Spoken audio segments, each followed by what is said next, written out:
They taught me that inhibitions would kill me. Hit early, hit hard. Kill with the first blow. You get your retaliation in first. Cheat. The gentlemen who behaved decently weren't there to train anybody. They were already dead. Leigh Child. You're listening to Writing Roots, brought to you by Aspen House Publishing. Welcome to Writing Roots. I'm Leigh Hull. And I'm Leigh Esses.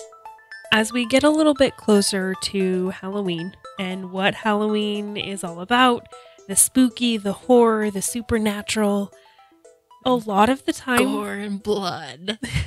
Yes, gore and blood. A lot of the time that translates in writing to murder and death. So that's kind of what we're going to talk about today. How in your writing, and in your writing alone, how to kill people. I just want to thank Leigh for giving me permission to do this episode, and we'll try not to make it too long because, I seriously considered making this a bonus episode because I can go on for 3 hours on killing people. So if you have a squeamish stomach, this might not be the episode for you. Yeah, you can pass on it. We'll talk about when to kill characters in a future episode.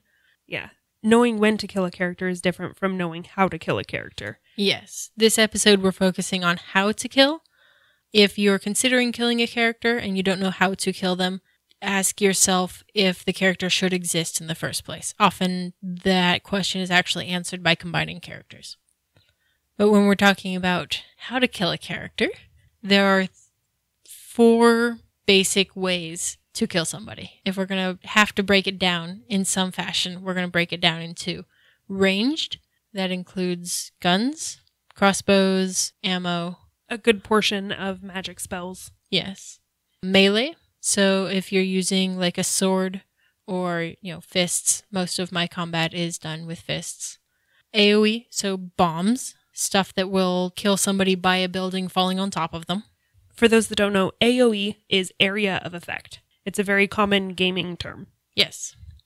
The 4th way to kill somebody is to poison them. So talk about guns real quick. Go. Yay, guns. Okay, so getting into the ranged weapons.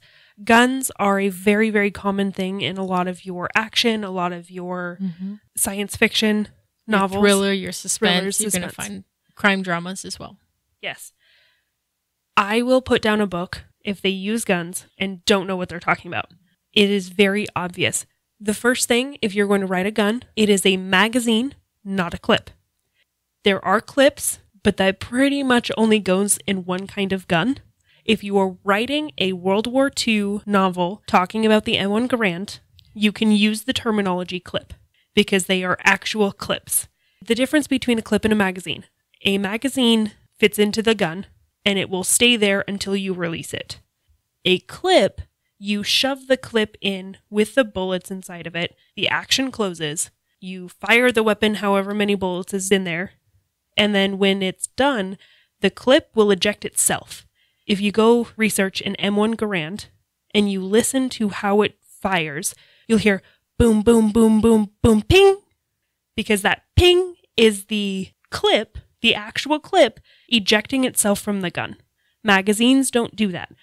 If you are writing a pistol, if you're writing most semi-automatic modern guns, it is a magazine, not a clip. Also, because of how terminology is used with guns in modern day, silencers are understood to be what they are, but they don't actually silence the gun. So my action hero can't assassinate somebody in a crowded restaurant? No. But I have a silencer. It's technically not a silencer. It is called a suppressor.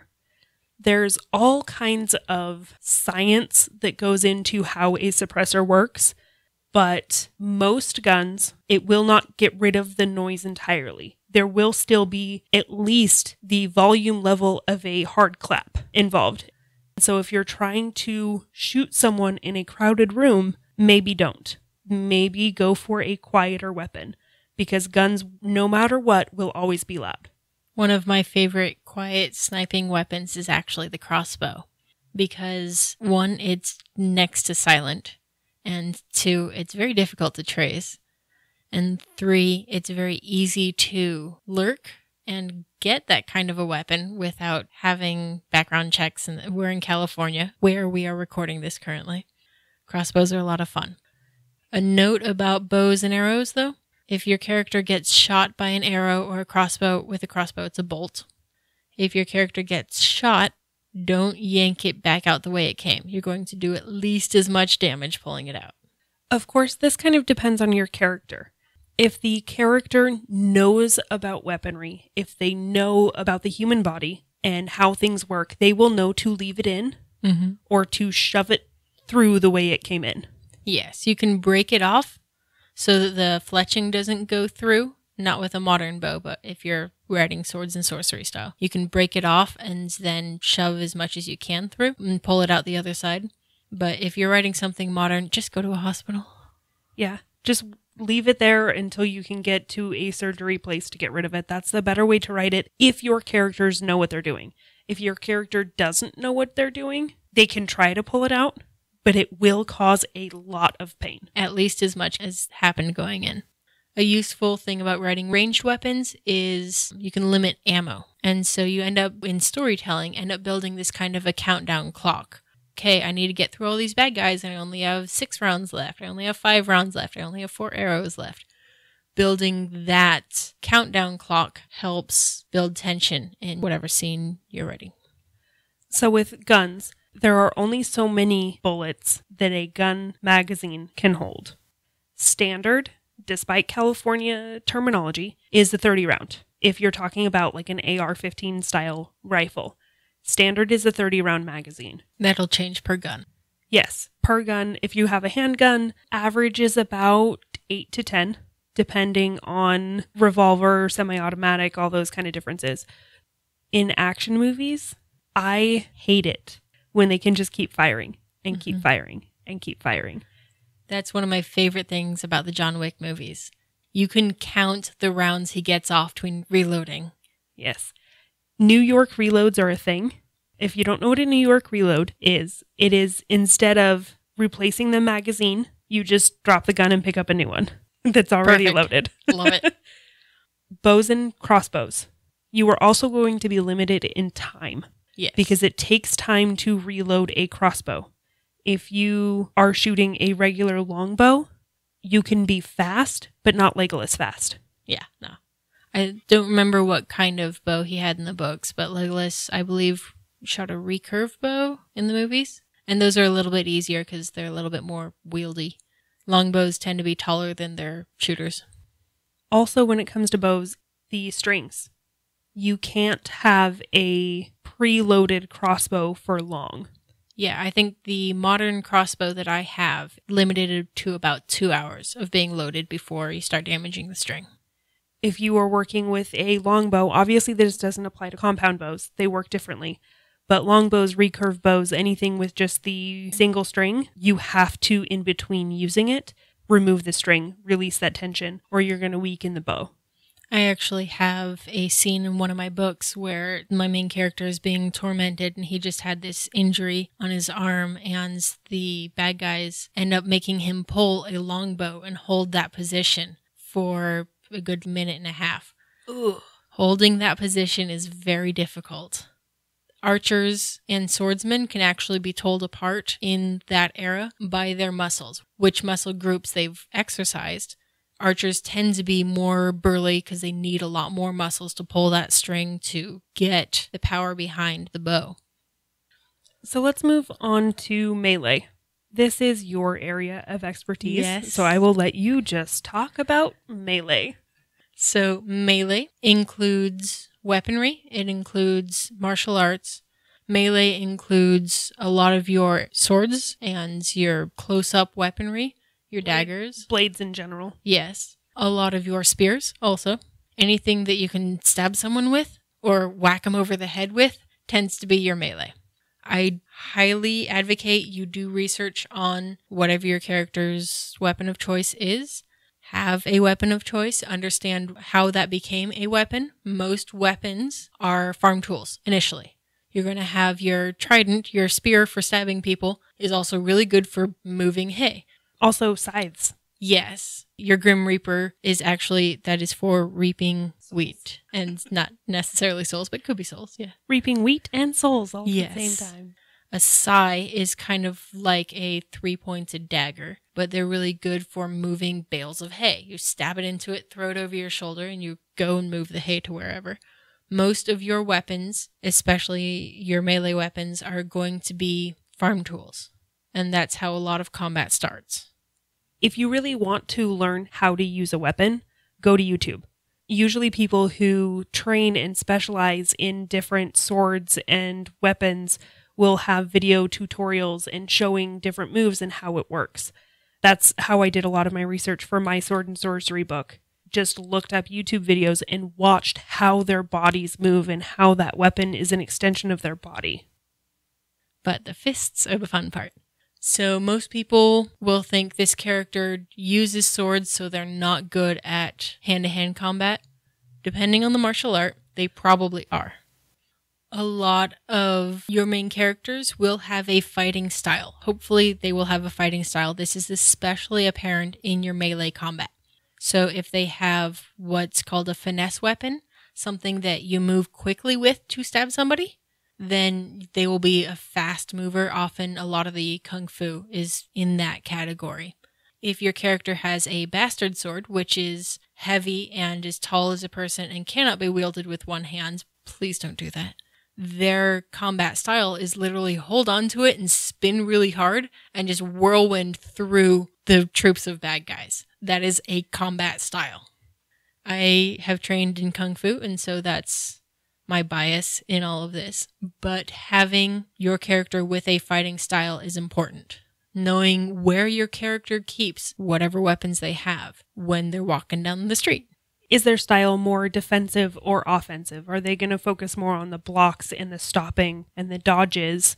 Or are they going to focus on hitting those vital points to take down their enemy fast? There is a martial art based around dodging until the other guy wears themselves out and then just smacking him in the face. But your karate style is very linear, where it's a ram straight into their face, shortest distance between 2 points is a straight line. Kung Fu, which is again my bias, will be circular, so you're going to get a lot more distance before your punch because you're moving it in a circle first. Knowing your character's fighting style is a reflection of their character as well as their history. And this also makes a difference in what weapon they choose. Because if you have someone that doesn't necessarily care about collateral, they're going to choose weapons that do as much damage as possible quickly. Some martial arts are designed around empty hand, karate, empty fist. They're designed around punching. Kung Fu is often designed around weaponry, the bladed fans and the sun and moon and all these interesting weapons, the exotic weapons, are part of the martial art. And so, yes, I can throw a punch. I'm going to stab you with a dagger in the same way I've trained to throw a punch. Another thing when it comes to melee, a weapon that a lot of people don't consider important are hook weapons. Yes. Those are so much fun because they are designed to disable. And disarm. A lot of your hook weapons, you can hamstring somebody very easily. My teacher in Kung Fu said his favorite weapon was probably a cane because you can smack somebody over the head with it and then break their arm with a disarm movement. So let's move on to the next style of how to kill people. And this is your area of effect AoE. Most common, bombs. Yes. Or magic spells. Or magic spells. A lot of these kinds of weapons aren't going to be used by your protagonists because of the collateral damage. You have to keep in mind who is being targeted with it. One of the things when you're using a ranged weapon is knowing who's behind your target. One of the things when you're using a bomb is knowing who's next to your target. It's really useful in video games because you can just wipe out the entire group of bandits in one go. But you're not going to see that a lot with protagonists in your stories. Quick notes about how explosives actually kill people. It's not the concussion, it's not the fire that usually is the thing that kills. It's the shrapnel. So a lot of your bombs will have bits of metal in them to send flying. It's not a great way to die. It's a terrible way to die. But again, it can be very effective, especially if you're writing a modern crime drama kind of story or a terrorist action suspense kind of novel. A lot of your dirty bombs include some kind of heavy metal, which will emit radiation. When it goes off, you can dodge it, but you can't dodge that radiation. You'll still die because it's a dirty bomb. It's got plutonium or whatever in it. And the final way to kill people. This is a fun one when it comes to writing because they don't always happen right away. Yes. Poisons. Poisons happen in a lot of different fashions. You can have your animal poisons, so your snake venoms, your puffer fish. Those are very popular for something that's going to quickly kill somebody. So you'll tip an arrow with it and then shoot the guy and they'll fall over within an hour. Most poisons are a little bit incremental over time. So somebody who touches the thing and then falls over dead, I'm assuming that's magic involved. Most of your heavy metal poisons, your arsenic, cyanide, a lot of those will make it so your body rejects its own water. And there's a graphic list of diarrhea and other symptoms if you want to go look that up. But your official cause of death is dehydration. There are some more magical ways to poison somebody. In Kung Fu, there is a thing called chi blocking, where it stops the body's energy from moving as it should, and it shuts the body down. That's more mythical than scientific. But still something that you can apply to your writing, especially if you have a more mythical or fantasy-based system. Mm-hmm. You're going to see that in Avatar, The Last Airbender. The firebenders, a lot of them have the chi blocking abilities. So they'll hit the right nerves and just shut a person down. So when it comes to poisons, this is one area that we would encourage you to do your research. Yes. Look into plants, look into animals and natural poisons, especially if you're writing something that's pre-advanced technology, because they will rely on a lot of those natural poisons in order to carry out poisonings. Mm-hmm. The meta-chis are fun if you want to look up arsenic. Knowing how to find it is also important. Our town is littered in oleander, which is a beautiful plant, but makes for great tea for mother-in-law. You can also find antifreeze in basically any car if you know how to get there. My CIA assassin character considered killing someone with antifreeze simply because it was handy and they like sugar in their coffee. Antifreeze is sweet. It's sort of a diet soda over saccharin kind of sweet, but it is sweet. I don't recommend tasting it. As I understand, it makes your blood go into like shards and just shreds your vessels all the way down. It crystallizes. Yes. It's nasty stuff.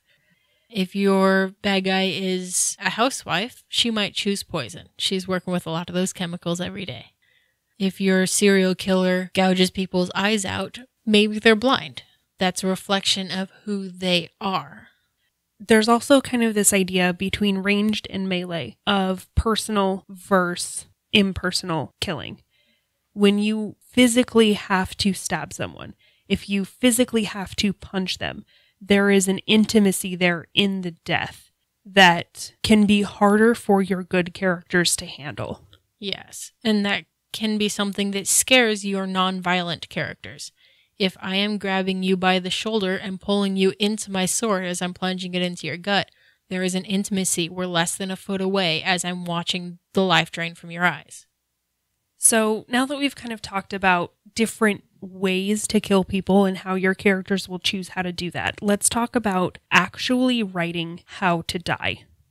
There's a lot that happens to a body when it dies, no matter how it is. So obviously if they get stabbed, there's going to be some bleeding out. A lot of times that's how they die, is bleeding out. Not necessarily that you hit a vital organ that stops, unless your killer is very skilled. Yes. If your character is coughing after they get stabbed in the gut, I'll smack you. You have to have pierced a lung because you end up suffocating your dying character on their own blood. That's how that works. If they get conked upside the head and they're bleeding out on the pavement and they're coughing, no.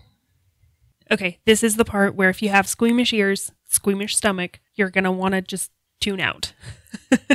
Skip to the end of the episode. We'll see you next time. Yeah. So let's talk first what happens to a body if it dies right away. There's usually a lot of blood loss. The moment of death is always very messy. And we're not just talking blood, but there are muscles that hold urine and feces hold those in.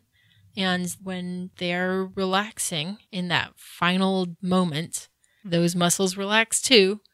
And all of that stuff gets released. Yep. It's a really gross thing. And it's difficult to have a good guy die and mention that, but that is something that you should know as an author to include an element of realism. If you are going to have someone get shot at a close range, a lot of the times the bullet itself isn't what kills them. So if you put the muzzle of a gun right up against someone's stomach and fire that gun, there are gases that come out of the gun from the explosion that happens within the cartridge of the bullet that have to be released from the gun somehow, and they come out of that muzzle. And if you have it pressed up against someone's stomach, those gases will go into their stomach, and it will tear them apart. You'll see a little bit of a ballooning happen there. Also, when you are losing massive amounts of blood, as the blood is leaving the body, air has to come back into those blood vessels. Something nature abhors a vacuum. Physically, air is coming back in to replace the blood that's being lost. That exchange at the site of the wound, if there's a lot of blood loss very quickly, will actually have a little bit of foam around where the blood's being let out because there's this combat for space within your veins. So that's all kind of what happens to a body when it dies pretty much right away. So let's go into what happens when the body's been dead for a little bit. If you listen to a lot of crime drama TV shows, you'll hear them talking about lividity. They never actually show it. Which some of us appreciate. Oh, most definitely. Lividity in a body is when the heart stops beating, there is no longer something there that is keeping the blood flowing through the body. Gravity takes over. So whatever part of the body is lowest to the ground will collect all of that blood. And a lot of the times it will become a weird dark color. It will balloon out a little bit. And that's what they're talking about when they're talking about lividity. Obviously, if you're writing, you don't have to represent that, but you should at least understand what that word means if you're going to use it. So depending on area temperature, rigor mortis sets in at slightly different times. Generally, it'll be about an hour after death. The body becomes stiff. You kind of have to break it if you're trying to move it. So if you're moving a body, please move it within the first hour. Something that people don't know is that rigor mortis also comes in 2 different phases, depending on conditions outside the body. Rigor mortis can last a couple of hours to a day or so, and then it will fade, but then it'll come back. Once all the gases and stuff release from a body, the rigor mortis will return, and those muscles will stiffen up again. If you're trying to write something a little bit darker, a little bit creepier, the sounds that accompany trying to move a body in rigor mortis are creepy, and they're very gross because it's very much like breaking bones. So that's kind of how to write rigor mortis, is just understand that there is going to be resistance, there is going to be stiffness, there is going to be breaking if you're trying to move a body that is in a stage of rigor mortis.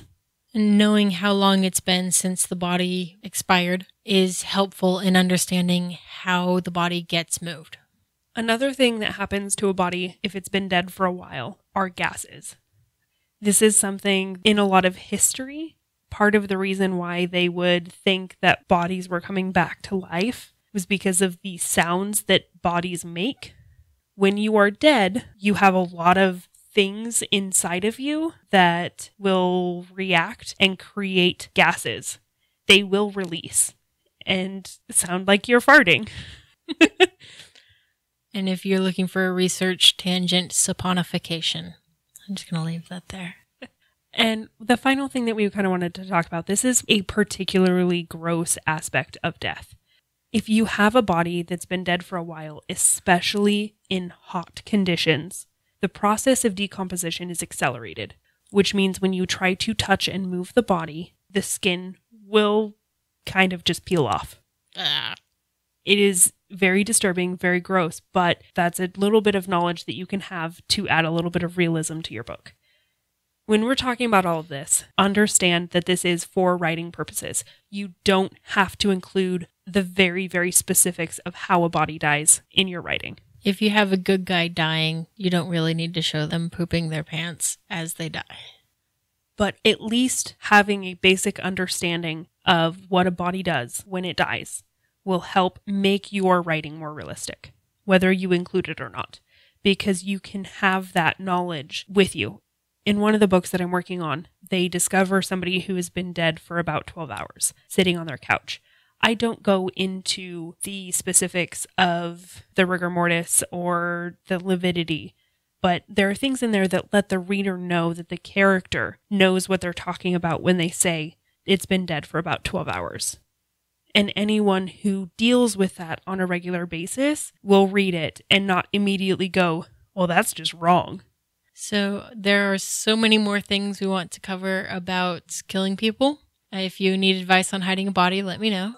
You can write us. The email address is at the end of this episode. But have fun with it, because really, it's fun.